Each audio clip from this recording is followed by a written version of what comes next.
Hello, everyone, and welcome to the CPA Moms podcast. I'm your host, Nicole Kehl. I'm the brand ambassador of CPA Moms, and today I am talking to Nikki Bushaw for our What I've Learned series, a series of interviews with accounting professionals to learn about the real, unfiltered lessons they've learned on their journey. Nikki is a mom, a CPA, entrepreneur, and founder of Absolute Accountant. She has nearly a decade of experience running her own firm and also owns a family-run Taco Del Mar restaurant. Thank you so much for being here, Nikki. Can Thank you you for having me here. Absolutely. Can you tell us a little about your journey into accounting? What drew you to the profession and just how you got started in it? That goes back a little ways. Out of high school, I always knew I wanted to expand my education. But at that time, I didn't know what the heck I wanted to do. So I kind of coasted on the first couple years of college, just getting those generals out of the way, and then finally I was like, I gotta make a decision. And I literally was kind of just a roll of the dice. I said, I like numbers. What are the number careers I could get into? And for whatever reason, I landed on accounting, and then I started taking the accounting classes, and I found that I liked it and that I was pretty decent at it. And so I pursued my career in accounting, and I totally thought it was going to look different than what it does now. Um, Let's dig into that. That sounds exciting. What did you think it would look like? Well, I thought I was gonna do kind of the traditional, stereotypical thing as you go into the accounting profession, which is, of course, sit for the exam and take the exam, and then get into a firm and then work your way up the ladder and become a shareholder or a partner. But I found that that was not a path that aligned very well with me because I started that way. I did work for a regional firm for a while, but after I started having kids, that's, life changes a lot and your mindset changes a lot once you add the little gremlins in the mix. Um, After I had my second little boy, Nash, that's when I decided that, I wanted more flexibility for my time and for my family and how those really, really, really fast young years of your kids' lives go. Yes. And so I said, well, I can just do this on my own. And so after he was born, he was, I think, 3 months old when I decided to leave the firm and go out on my own. And here I am, absolutely years old, same age as Nash. So that's how I always remember when I started my business.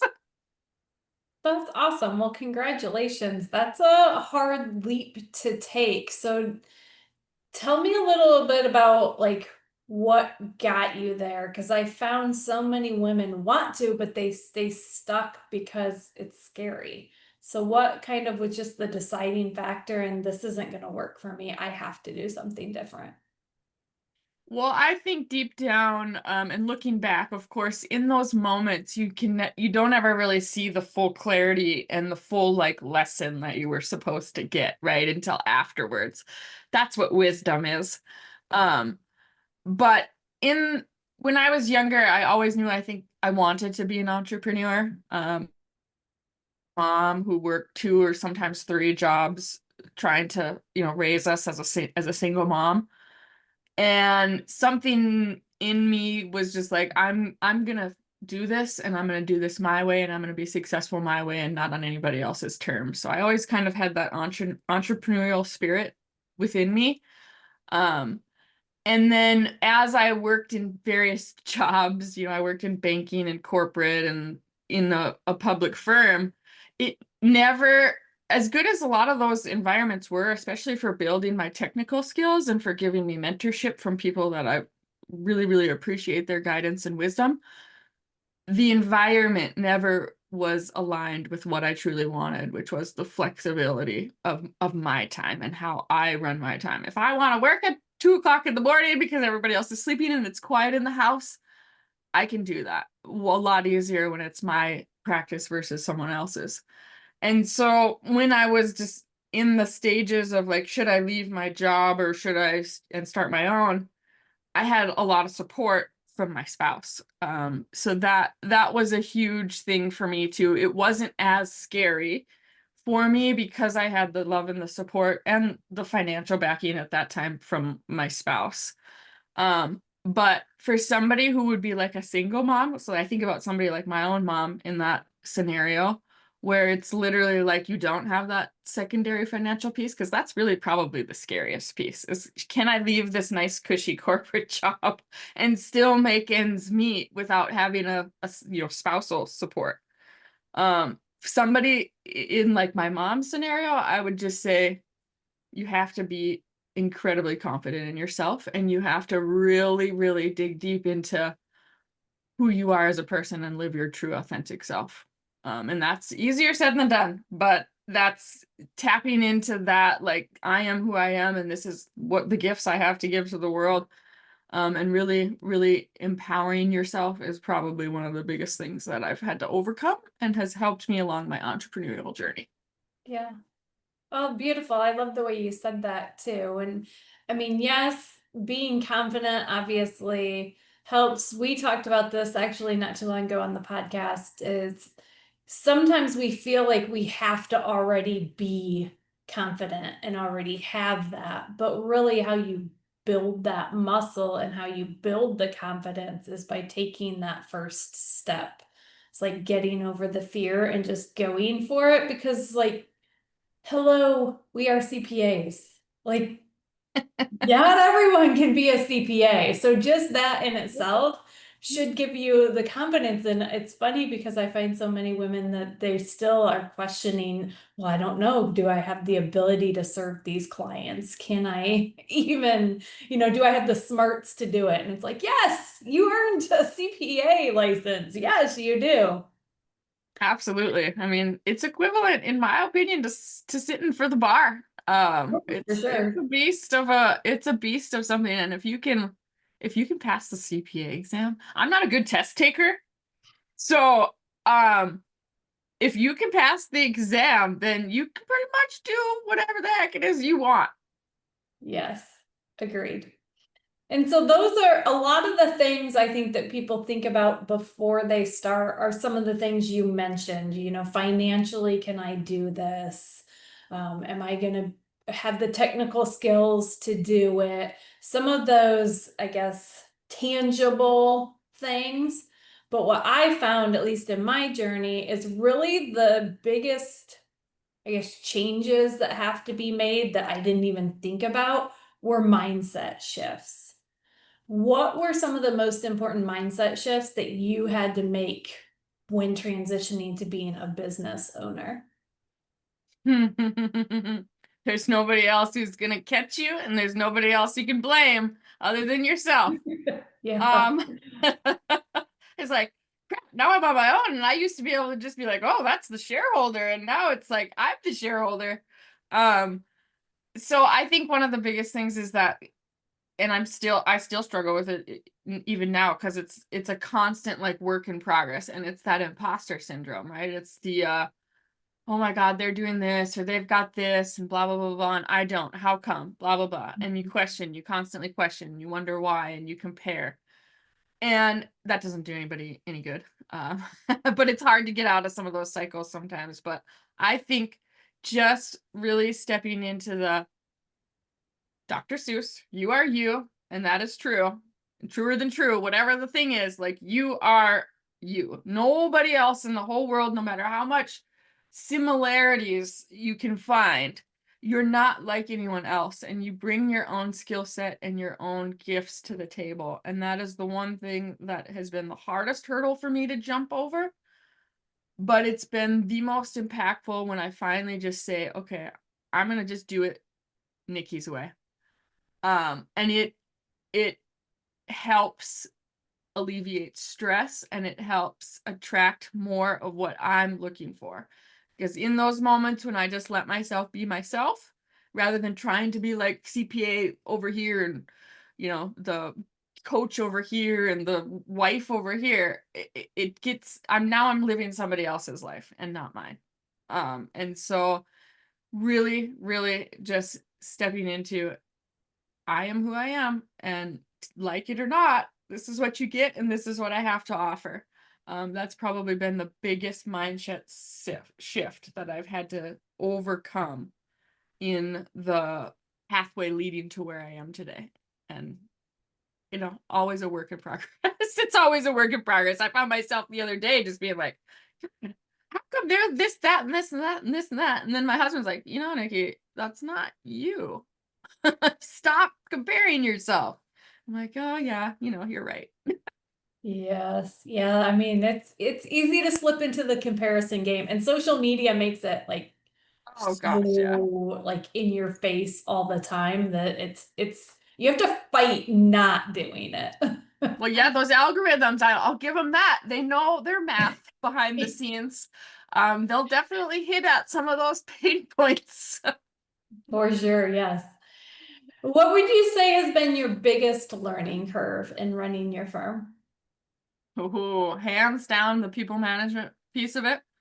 I love learning and I'm curious about a lot of things. So, you know, learning new technical skills, getting a letter from the IRS, I'm not scared of them. Dealing with some big reconciliation problem, easy peasy. Trying to manage the culture and the personalities of the various team members and clients has been the biggest struggle I think that I've faced in my firm, because it's definitely not a one size fits all. And it's definitely, everybody's got their own personalities and their own strengths and weaknesses, and then trying to manage that melting pot of all of these different personalities is can be very challenging at times. So definitely the people management piece of it has been the biggest struggle, but I think what's helped the most with that, um, first of all, is the personal development that I've done on myself. So the more I get to know my own quirks and get to know myself on a deeper level, it helps me understand me. And then it also helps me understand how I uniquely navigate the world. And then it also helps to see that in other people. And then profiling, personality profiling. That has been a huge help too, Mhm. just to give me a baseline. Now, I don't want to put people in boxes with that because that's not right either. But I think that just having a baseline or a foundation of being like, this person is this type of personality. This is how I can navigate. This is how I can better communicate with them, delegate to them. That's been a huge help too. Just knowing that baseline of where my team is at. And I have actually started doing it with some clients. Some clients aren't quite on board with it and find it weird when I ask, but we're getting there. Because that only helps me understand who they are as an entrepreneur too. And, it helps me give the foundation of how do I better communicate with them? How do I better guide them as their advisor? So when I have the baseline foundation of what personality profile they are, it's been helpful in navigating and lessening the overwhelm when it comes to people management. Yes, I 100% agree with that. Throwing in people into the mix definitely makes it interesting. Uh-huh. So we talked about the shift in your definition of success when you first started into accounting and then after having a family and how that changed that. How, would you say that your definition of success has changed at all since you started your practice? Yes, for sure. I mean, I was always in the beginning of the practice, I was mostly about the metrics, the hard metrics of X, revenue, X ratio here, all of that kind of stuff, really into the math like us accountants love to do. But over the past near decade, the ideas and the KPIs that we track now are just so much different. Because yes, we still have those ones that we want to know about the actual hard dollars, because you still got to have that no matter what. But now we're tracking things like client and team satisfaction and being able to track some of that cultural building um, movement and ratios and KPIs, which is a lot harder to get those data and that metrics.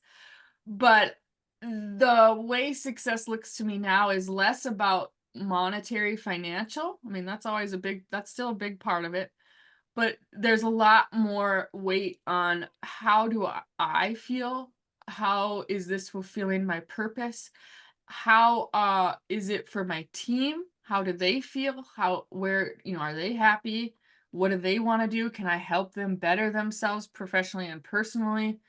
And same with my clients. So it's a lot the idea of success has shifted a lot more on the relationships, building really quality good relationships. Because if we have an apocalypse, like I think about all this stuff that's happening in Texas, what's left if something catastrophic like what's happened in Texas happens? It's the relationships that you have with people and the money.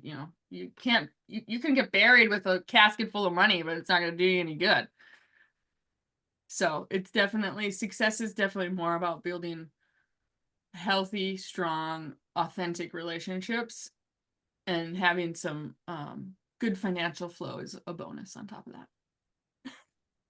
Yeah, and that's a common thread, right? Because even at the beginning, and I think this is true for a lot of women, you start into accounting. A lot of people go into accounting because of the financial aspect of it. I can be successful, I can make good money, all of that. But I mean, then there's a shift from, wait a minute, like my family and those relationships. And now, even with your own firm, it starts off again from that financial perspective, but then shifts again. I agree with you totally, to then the relationships.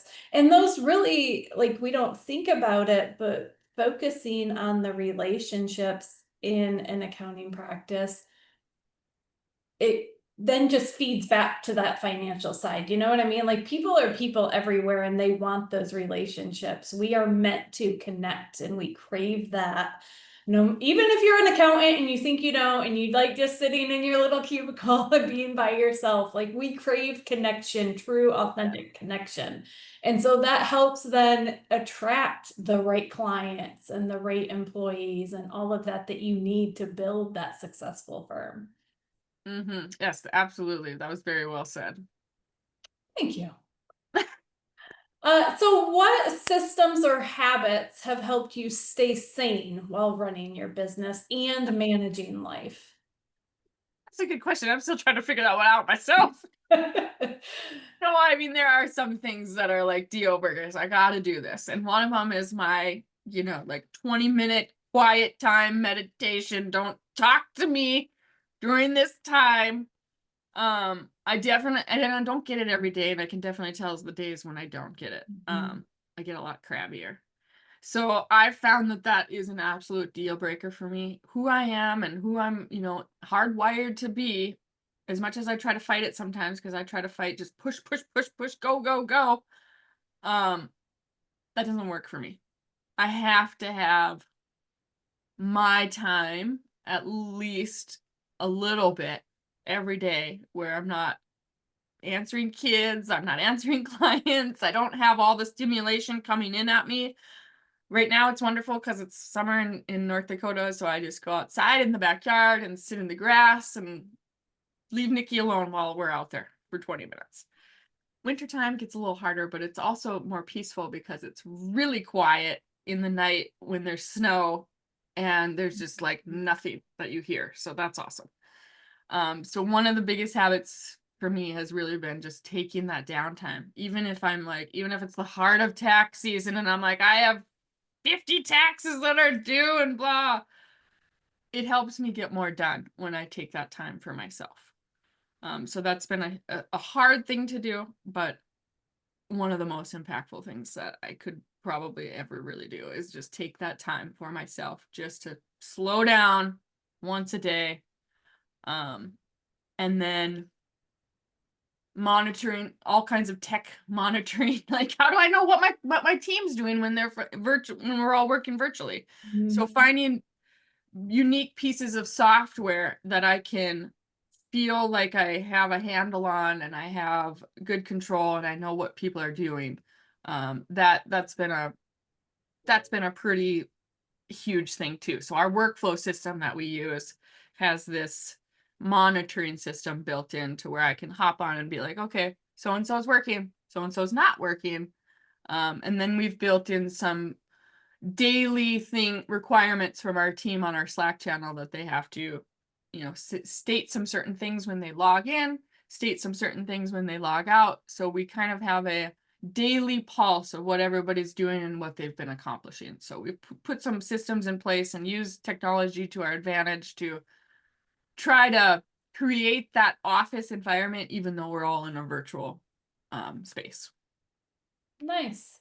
Yeah. I mean, that's very important. I think, again, going back to relationships and connection, making sure that they are where they're supposed to be, but also having those systems in place that you can connect and feel connected, even though you don't have the watering, what's it called? Water cooler. The water Yes, cooler talk. watering hole came to mind. I don't know. See? Africa, Lion King, whatever. We all gather at the watering Same hole. thing, Yes. right? Same thing. Yes. Have there been any pivotal moments or realizations that changed the way that you show up in your work? A lot, probably more than I can recall off the top of my head. But the last 2 years, I've done an acquisition for the last 2 years, and those have definitely given me some eye-opening life lessons in that no matter how prepared I thought I was, first one was just kind of a giant poop show because I wasn't very prepared at all, and I Yeah. really just jumped into it. The second one, I prepared my butt off. I spent, 4 to 5 months beforehand putting all these systems and processes in place and, dotting all the I's and crossing all the T's on the agreements. I'm like, yeah, this one's going to be so awesome. Well, it went nothing as planned. And so one of the biggest things I think is learning to be like, okay, I had this plan, it didn't work out. How do I course correct to get us back on track? And how do I navigate when you're in the heart of just like the craziness? Because I stupidly made 2 acquisitions at the beginning of the year, even though I said I was never going to do that again. Um, like first one happened in January, and I'm like, nope, never doing that again. Second one happened in January also. What the hell was I thinking? But um learning how to not get so hard on yourself in the moment and just be like, hey, this is where we're at. Now we have to, readjust what we're doing and how we're navigating this world to get back to where we kind of want to be. Right? If you get way off track, you got to course correct to get back and be okay with it might not look the exact same as you originally planned. Right? Like, and that's okay. Yes. That's the definition of entrepreneurship right there. It's not going Yeah. to go the way you planned. Oh, Period. never. No matter how well prepared you are, it will never go as planned. And it's funny too, because like we have this taco shop. My husband left his almost 20-year career of teaching to buy this restaurant last summer. And he had always had a side hustle going. So he had a little taste of entrepreneurship, but it wasn't until he was kind of like fully thrown into the whole mix of now this is your main thing. this is now your thing. It's been eye-opening for me to be his spouse, watching him go through this transition of like this fresh new entrepreneur through all the same hurdles and struggles and challenges that I had in the first few years of my business, and watching that happen in real time. Of course, he doesn't take my advice in real time always, but that's how we learn, right? I never took people's advice in real time either. I had to learn my lesson the hard way. And then I'm like, "God, if Exactly. only I would have listened." But that's how it sticks, right? Is you got to go through the life lesson. And then you're like, "Oh yeah, they knew what they were talking about. I'm gonna listen to them next time." So So true. it's been eye-opening Yeah. watching it from a third-party perspective now, but it's also been very helpful because now I'm like, okay, he's got X, Y, and Z for questions. He doesn't quite understand this, this, and this. And so it's really helped me Because sometimes as you just move in and you like it's old hat for me, right? Being an entrepreneur, I forget some of those struggles that happened in the beginning and some of the challenges that I had to overcome. And so I take that for granted, but watching him go through it and seeing it from like, front row, now I better understand, and I'm reacquainted with some of my new entrepreneurs as clients too, and I can better maybe describe or help them understand things in their own business from a little bit different perspective, because now I'm like, okay, wait a minute. Don't take the mindset of Nikki, the old hat entrepreneur CPA that knows what she's doing right now. Step back into Nikki 10 years ago. Like who was I 10 years ago? I was in the same mess. How would I, if I were to go back, redo that? How could I save somebody else, pain and sorrow and challenges from some of the things that I've learned. And so it's allowed me to be able to reconnect, I guess, a little bit more deep with some of my clients who are probably in the same boat as Tom is right now as a new entrepreneur. Yeah, I think that's a huge lesson to take from that. And it's interesting because I think when you're younger and dumber, or at least I was, you Mhm. think that you hear something, you learn it, and then you just got it for the rest of your life. And that's just not how it works. Like you can hear the same thing every 10 years and get a different piece from it because you've had different experiences and things have evolved and you've forgotten some struggles and it just helps remind you. So that's a beautiful point there for sure. Yes, it does. So, one thing that we talk a lot about at CPA Moms is work life harmony. What does work life harmony mean to you today? Today definitely means something different than it did 10 years ago, I'll tell you that. Um, but today, it means really finding that, and this is going to be different for everyone, but really truly finding that balance, where the scales go like this. Like I love what I do in my work, but I find that if I immerse myself in only my work, like I do when we're in tax season, that now the family side of things goes down. My kids start to act out more because they want more of my attention. Um, I don't feel as good because I'm not getting my family love every day. I'm just stuck on the computer working away. And although I can get lost in those, deep work times and I get a lot work-wise done, I still don't feel the greatest that I can every day because the scale is tipped thin. It's too much work versus not enough family. So I find that I have to really be cognizant and be very aware of the amount of time every single day, no matter what season we're in, where I get a little bit of family time, whether that's 20 minutes sitting down and playing a video game with my boys, or going out in the backyard and kicking soccer balls, or going on a walk together, with the, okay, I'm gonna go get in my deep work time and get my mental stimulation going. So I sometimes have to force myself, I have to put it on my calendar, because if it's not on my calendar, it doesn't exist. Yes. Go, like, take a break, go take the kids, go do something. Build in those date nights with my husband, especially now that we're both entrepreneurs. We literally have to like schedule those things out, otherwise we're never gonna see each other. And I found that I have to just make time for it.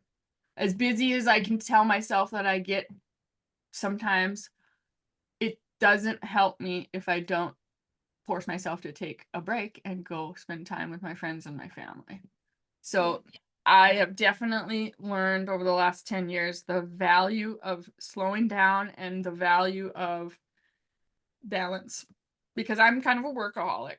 I'd sit and work all the time because I enjoy what I do, and I like building things and creating things and helping people, but it drains me after a while. So I have to fill my battery back up by going and getting some love from my family, right? And my friends, and letting, one of the best things is going out to coffee with my girlfriends and then just letting the words, just offloading all that stuff that builds up, right? That's one of the most therapeutic things that I think I've ever encountered, is just, we call them the bitch sessions. Yes. And they're very healthy. for me anyway, to offload all the stuff onto my friends, and they get their chance to offload, and it's kind of a fun thing that we've kind of developed over the years is let's go have our coffee bitch sessions and we'll all feel better afterwards. Yes, for sure. Yes, scheduling the big rocks, as Yeah. I say, so important. All right, so thank you so much for being here. This has been a lot of fun. I've loved hearing your journey. Let's finish with what is one thing that you believe every woman in accounting needs to hear or remember? Ooh. Well, thank you for having me too, by the way. I enjoyed the conversation. It's nice to see you again. It's been several years now. Yes. Um, and that is a very big question to end on. Um, but I think that, women in accounting specifically, what we need to know is we do need to just kind of really grab hold of the fact that we are smart, we are confident, we are brave, and we have accomplished so much in our lives already. Many of us are probably mothers and sisters and friends, and we wear all these different hats and we juggle all of these different things from a day-to-day perspective, and we forget to give ourselves credit for all of the stuff that we do and carry each and every day. And so I'd say the biggest thing for women in the accounting world to remember is that you're already crushing it, right? You're already doing far more than most people. And so you already got this. And if you don't feel that way, then just go ask one of your friends. And I'm sure they'll tell you that you already got this and that you're already killing it and that you can do anything you set your mind to because you've already accomplished so much in life already. And to remember to give yourself a pat on the back and to reflect on some of those things. Because we all kind of, I think, get caught in the keeping up constant hustle and bustle. We got to keep going and going and going, and we forget to reflect on what we've actually done and what we've actually accomplished. And when we sit down and see all those things that we've done and accomplished, then we're like, holy, we are pretty awesome and we do got this. And that's what I would leave people with is take some time to reflect on all the things that you've accomplished so far and everything that you've done. And I think you'll be surprised at how much you really have achieved, and the ability to be able to go out and achieve more is already there within you. Brilliant. Thank you. Yes. That's it for today's episode. At CPA Moms, we believe women can have a successful career and raise a happy family. Ready to embrace work-life harmony and connect with like-hearted women? Join our CPA Moms Facebook community. Just click the link in the show notes or search CPA Moms on Facebook. We can't wait to welcome you. Until next time, thank you for being here. We see you, we believe in you, and we can't wait to grow with you.